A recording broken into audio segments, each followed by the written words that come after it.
নিয়ে এসে আমাদের সামনে বসে আমার স্বামীকে বলেন, এবার বলো কি হয়েছে। একদম শুরু থেকে বলবে। তার কথার ধরন এবং বাড়ির অবস্থা দেখে আমি বুঝতে পেরেছিলাম তিনি একজন কবিরাজ। আমি দেখলাম আমার স্বামী একে একে আমার সাথে ঘটে যাওয়া সব ঘটনাগুলো সেই বৃদ্ধ লোকটিকে বলছেন, যে ঘটনাগুলো আমি বলার পরেও তারা বিশ্বাস করেনি। একটা সময় আমার ঘটনা বলা শেষ করে তিনি বললেন, আজ ভোরবেলা আমরা তিনজন, অর্থাৎ আমি আর আমার বাবা মা একই সাথে একই স্বপ্ন দেখেছি। সেই চারজন ব্যক্তি আজ আমাদের স্বপ্নেও এসেছিল। এই কথাটা শুনে আমি চমকে উঠি। আমি কিছু বলে ওঠার আগেই আমার শাশুড়ি মা আমার হাতটা শক্ত করে ধরে মাথা নেড়ে কিছু না বলার ইশারা করে। এরপর আমার স্বামী বললেন, ও প্রথমে আমাদের সবটা জানানোর পরেও আমরা বিশ্বাস করিনি, কিন্তু আজ ভোরে আমরা একটা স্বপ্ন দেখি। স্বপ্নটা ছিল এরকম, ঘন কুয়াশার মধ্য দিয়ে চারজন ব্যক্তি আমাদের দিকে এগিয়ে আসছেন এবং তাদের মধ্যে তিনজন বেঁটে আর একজন অনেকটা লম্বা। তাদের হাতে একটি মিষ্টির ব্যাগও ছিল। তারা এগিয়ে আসার পর স্পষ্টভাবে দেখতে পেলাম বেটে তিনজন দেখতে ভয়ঙ্কর এবং বিদঘুটে, আর মধ্যবয়স্ক মহিলাটি তুলনামূলক সুন্দরী।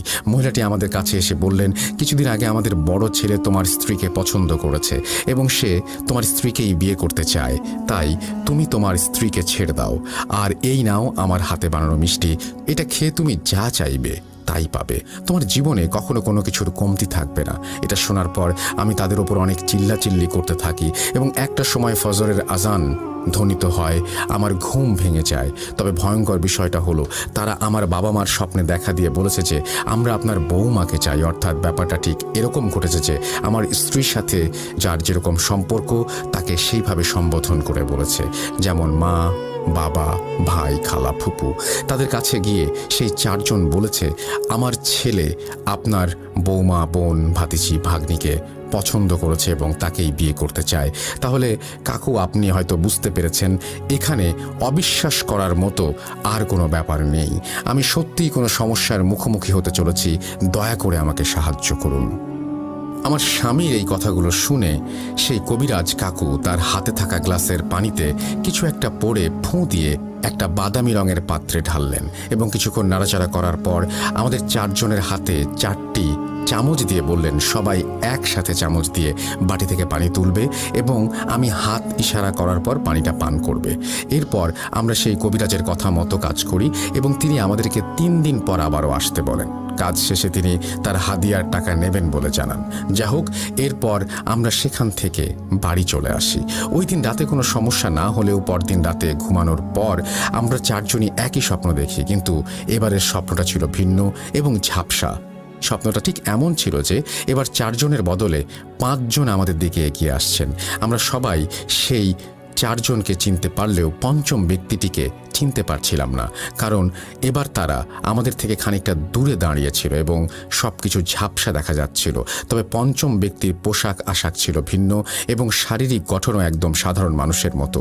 তারা সবাই আমাদের দিকে এগিয়ে আসার চেষ্টা করছিল, কিন্তু কেন যেন বারবার আটকে যাচ্ছিল। দেখে মনে হচ্ছিল সামনে কোনো একটা কাঁচের দেয়াল তৈরি করে দেয়া হয়েছে। একটা সময় তারা 4 জন সামনে এগিয়ে আসতে না পেরে সেই পঞ্চম ব্যক্তির ওপর আক্রমণ করে বসে, আর ঠিক সেই মুহূর্তে ফজরের আজানে আমাদের সবার ঘুমটা ভেঙে যায়। ঘুম থেকে উঠে আমরা বুঝতে পারছিলাম যে কবিরাজ কাকুর সাহায্য আমাদের কাজে লেগেছে। এই খুশিতে দিনটা ভালোভাবে কাটালেও সন্ধেবেলা সবকিছু বদলে যেতে থাকে। শুক্রবার হবার কারণে সেদিন সবাই বাড়ির ভিতরেই ছিল। সময়টা ছিল সন্ধ্যা 7টা। আমার শ্বশুরকে ফোন করে সেই কবিরাজ কাকু তাড়াতাড়ি তার বাড়িতে যেতে বলেন। আমরাও রেডি হয়ে যাই।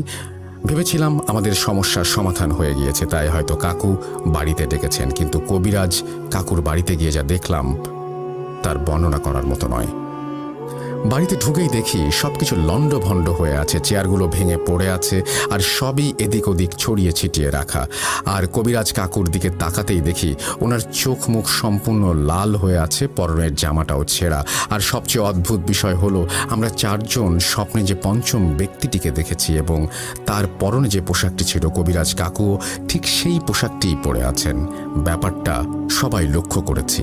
আমরা উত্তেজিত হয়ে কাকুকে সব কিছুর কারণ জিজ্ঞেস করলে তিনি বলেন, আমাকে তোমরা ক্ষমা করে দিও, আমার পক্ষে এই কাজ করা অসম্ভব। প্রথমে ভেবেছিলাম এরা খুব একটা শক্তিশালী কেউ নয়, তাই তোমরা সেদিন চলে যাওয়ার পরেই তাদের সাথে যোগাযোগের চেষ্টা করি, তবে তারা আমাকে কোনো উত্তর দেয় না। কিন্তু ওই দিন রাতে আমিও তোমাদের মতো একটা স্বপ্ন দেখি। তারা 4 জন আমার স্বপ্নে এসে বলছে, আমরা দুঃখিত, আজ সকালে আপনার সাথে দেখা করতে পারিনি, কিন্তু এখন এসেছি। আমার বড় ছেলে কয়েকদিন আগে আপনার ভাতিজিকে পছন্দ করেছে এবং সে তাকে ছাড়া কাউকে বিয়ে করবে না। তাই আপনি আপনার ভাতিজিকে আমাদের কাছে দিয়ে দিন, আর এই নিন আমাদের হাতে বানানো মিষ্টি। এটা খেয়ে আপনি যা চাইবেন তাই পাবেন, আপনার কোনো কিছুর অভাব হবে না। সেই মহিলার কথাগুলো শোনার পর আমি ঠিক তোমাদের মতোই বিরোধ করেছি, কিন্তু কাজ হয়নি। তাই পরের দিন সকালে উঠেই আমি কাজে লেগে পড়ি। ঠিক 12টায় আমি তাদেরকে আমার সামনে হাজির করতে সক্ষম হই এবং তোমাকে ছেড়ে দেবার কথা বলি, কিন্তু তারা আমার কোনো কথা না শুনে এক সময় বাকবিতণ্ডায় জড়িয়ে পড়ে এবং সামনে থেকে চলে যায়। সত্যি বলতে আমি সে সময় আমার ক্ষমতার মাধ্যমে তাদের আঘাত করেছিলাম, তবে আসল ঝামেলাটা শুরু হয় মাঝরাতে। তারা আমার ওপর সরাসরি আক্রমণ করে বসে এবং বাড়ির সবকিছু লণ্ডভণ্ড করে রেখে চলে যায়। তাই আমার পক্ষে তাদের দমানো সম্ভব নয়। এটা বলে কবিরাজ কাকু আমাদের চলে যেতে বলেন। আমরা সেখান থেকে বেরিয়ে আসার আগে আমার শ্বশুর তাকে সেই স্বপ্নের ব্যাপারটা জানিয়ে দেন, যেখানে আমরা তার মতোই একজনকে দেখেছি। কবিরাজ কাকু সম্পূর্ণটা শোনার পর নিজেকে ধরে রাখতে পারলেন না। তিনি কাঁদতে শুরু করে দিলেন। একটা সময় নিজেকে স্বাভাবিক অবস্থায় ফিরিয়ে এনে বললেন, আমার সময় শেষ হয়ে এসেছে। ওরা আমাকে বাঁচতে দেবে না। কোনোভাবে যদি তোমাকে নিয়ে যেতে সক্ষম হয় তাহলে আমার মৃত্যু নিশ্চিত। এখন তোমার আর আমার জীবন শুধু একটা উপায়ে বাঁচানো সম্ভব। যত তাড়াতাড়ি সম্ভব বড় কোনো কবিরাজের সাথে যোগাযোগ করো এবং ভুলেও কোনো আত্মীয় স্বজনের সাথে যোগাযোগ করবে না, কারণ তুমি যাদের সাথেই এই ব্যাপারটা নিয়ে আলোচনা করবে তারাই এই ধরনের স্বপ্ন দেখবে। আর কেউ যদি লোভের বশে স্বপ্নের ভেতর মিষ্টির বাক্সটা নিয়ে এসে মিষ্টি খেয়ে ফেলে তাহলে ওদের আর আটকানো সম্ভব হবে না। যে করেই হোক তোমাকে নিয়ে যাবেই। এরপর আমরা কবিরাজ কাকুর বাড়ি থেকে চলে আসি। আমার শ্বশুর শাশুড়ি অনেক জায়গায় অনেকের কাছেই ভালো কবিরাজের খোঁজ করছেন, কিন্তু কেউই সন্ধান দিতে পারেনি। এর মধ্যে প্রায় প্রতিদিনই আমরা স্বপ্নটা দেখতে থাকি। অনেকদিন মা ও ছোট বোনের সাথে কথা হয়নি জন্য আমি একদিন মাকে ফোন করি, তবে ঘটনার ব্যাপারে মাকে কোনো কিছুই জানায়নি। মায়ের সাথে কথা বলার ঠিক পরের দিন সকালে মা আমাকে ফোন করেন। তার গলাটা শুনে একটু চিন্তিত মনে হচ্ছিল, কিন্তু মা আমাকে যা বললেন তাতে আমি নিজেই চিন্তিত হয়ে পড়লাম। মা বললেন, জানিস, আজ ভোরবেলা আমি তোকে নিয়ে একটা স্বপ্ন দেখেছি। অদ্ভুত দেখতে 4 জন লোক আমার কাছে এসেছিল। বলল, আপনার মেয়েকে কিছুদিন আগে আমার বড় ছেলে পছন্দ করেছে আর তাকেই বিয়ে করতে চায়। আপনার মেয়েকে আমাদের কাছে দিয়ে দিন, বিনিময়ে আমার হাতে বানানো মিষ্টি নিন। এটা খেয়ে আপনি যা চাইবেন তাই পাবেন। অর্থাৎ একই স্বপ্ন সবাই দেখছে, কিন্তু আমি তো আমার মাকে ঘটনার ব্যাপারে কিছু বলিনি। তাহলে এমনটা কেন হলো? আমি তখনও মাকে কোনো কথা না জানিয়ে স্বাভাবিকভাবে স্বপ্ন ভেবে ব্যাপারটা ভুলে যেতে লাগলাম। কিন্তু আমার শ্বশুর শাশুড়িকে ব্যাপারটা জানানোর পর তারা বলেন, গতরাতে আমরাও স্বপ্নটা দেখেছি, কিন্তু এবার তারা 4 জন আরও ভয়ঙ্কর রূপ নিয়ে আমাদের সামনে এসেছিল। ব্যাপারটা দিন দিন গুরুতর হতে শুরু করেছিল এবং আমার মাও প্রতিনিয়ত স্বপ্নটা দেখতে শুরু করেছিলেন।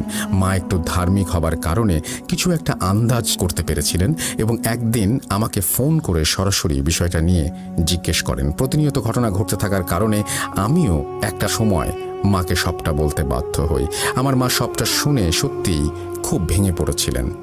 তবে তার পরিচিত একজন কবিরাজের সাথে দেখা করতে বললেন। কিন্তু আমার শ্বশুর শাশুড়ি যেদিন আমাকে সেই কবিরাজের কাছে নিয়ে যেতে চাইলেন, ঠিক সেদিন থেকেই আমার মধ্যে একটা পরিবর্তন দেখা দিল। আমার মন কোনো ভালো কাজ করতে চাইলেও কেন যেন আমি তা করতে পারছিলাম না। এমনকি সেই কবিরাজের কাছে যাবার কথা শুনেও আমি বলেছিলাম, মা, এসবের আর প্রয়োজন নেই। ওরা আবার আমার স্বপ্নে এসেছিল এবং বলে গেছে যে আমরা যেন ওদেরকে বিরক্ত না করি। তবে সত্যি বলতে আমি নিজের অজান্তেই এই কথাটি বলেছি।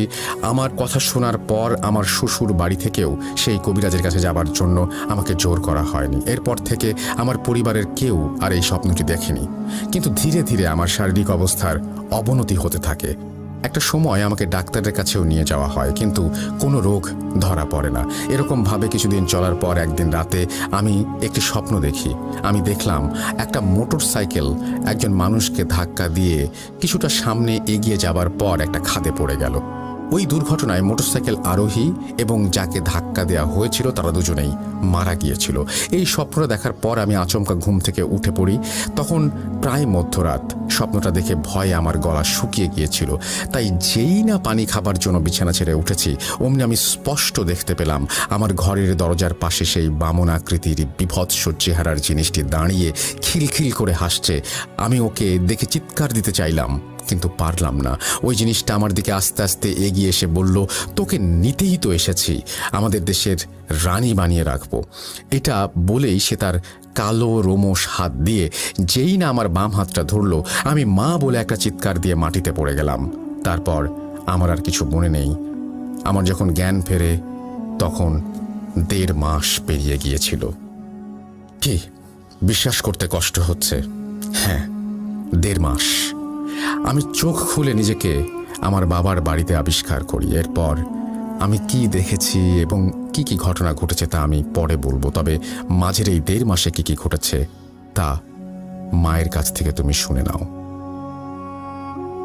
আপু আমাকে ওই দিন রাতে শুধু এইটুকুই বলেছিলেন, তার তখন 8 মাসের একটা ছেলে সন্তান ছিল বিধায় রাত জেগে ঘটনাটা শোনাতে পারেননি। তবে ঘটনাটি এখানেই শেষ নয়, এটা তো শুধু ট্রেইলার ছিল, আসল ঘটনা এখন শুরু হবে। ওই দিন রাতে আপুর মা আমাদের বাড়িতেই ছিলেন, তাই আপুর কাছ থেকে 1/3 ঘটনা শোনার পর আন্টিকে গিয়ে ঘটনা শোনানোর জন্য জোটাজুরি করতে থাকি। যেহেতু পরিবারের সবাই ঘটনাটির ব্যাপারে জানেন, সেহেতু আন্টিও ঘটনাটা শোনাতে রাজি হয়ে যান। এবার আন্টি আমাকে সেই মাঝের 1.5 মাসের ঘটনাগুলো যেভাবে ঘটেছিল সেটি বলেন। আমি ঠিক সেভাবে লেখার চেষ্টা করছি। আন্টি, আমি তখন ফজরের নামাজ শেষ করে জায়নামাজের ওপর বসে কোরআন শরীফ পড়ছিলাম। হঠাৎই আমার ফোনে একটা কল আসে। আমি রিসিভ করতেই ফোনের ওপার থেকে আমার মেয়ের শাশুড়ি বলে ওঠেন, আপনার মেয়েকে মাঝরাত থেকে কোথাও খুঁজে পাওয়া যাচ্ছে না। মাঝরাতে একবার শুধু ওর চিৎকারের আওয়াজ শুনেছিলাম, কিন্তু ঘরে এসে দেখি কেউ নেই। আর আমার ছেলেও তখন ঘুমাচ্ছিল। ওকে ঘুম থেকে তুলে পুরো ব্যাপারটা জানালে ও কিছুই বলতে পারে না। একই রুমে ঘুমিয়ে বৌমার চিৎকারও শুনতে পেল না, কিন্তু পাশের রুম থেকে আমরা শুনতে পেলাম। আবার প্রতিটা রুমের দরজাই ভেতর থেকে লাগানো। এটা কিভাবে সম্ভব? আমরা চারিদিক তন্ন তন্ন করে খুঁজেও বৌমাকে পেলাম না। যত তাড়াতাড়ি সম্ভব আপনি সেই কবিরাজের সাথে যোগাযোগ করুন। বেয়ানের সাথে কথা বলে আমার পায়ের নিচ থেকে মাটি সরে গেল। সব সমস্যা মিটে যাবার পর এখন এরকমটা কেন হলো? এরকম আরও কোনো কথা ভাবতে ভাবতে আমি কবিরাজকে ফোন করি এবং সবটা খুলে বলি। তিনি আমার কাছ থেকে আমার এবং আমার মেয়ের পুরো নাম জানতে চান এবং কিছুক্ষণ পর ফোন করবেন বলে জানান। আমি অপেক্ষা করতে থাকি। ঠিক 10 মিনিট পর কবিরাজ আমাকে ফোন করে বলেন, আপনার মেয়েকে তো ওরা নিয়ে যাওয়ার চেষ্টা করেছে, কিন্তু মাঝ পথে ফজরের আজান দিয়ে দেওয়ায় তো ওরা সফল হতে পারেনি। আপনি ওর স্বামীকে বলুন 2 এলাকা পেরিয়ে একটা কবরস্থান আছে, ওখানে গিয়ে খোঁজ করতে। তবে ওখানে ওর স্বামী তাকে একা যেতে হবে।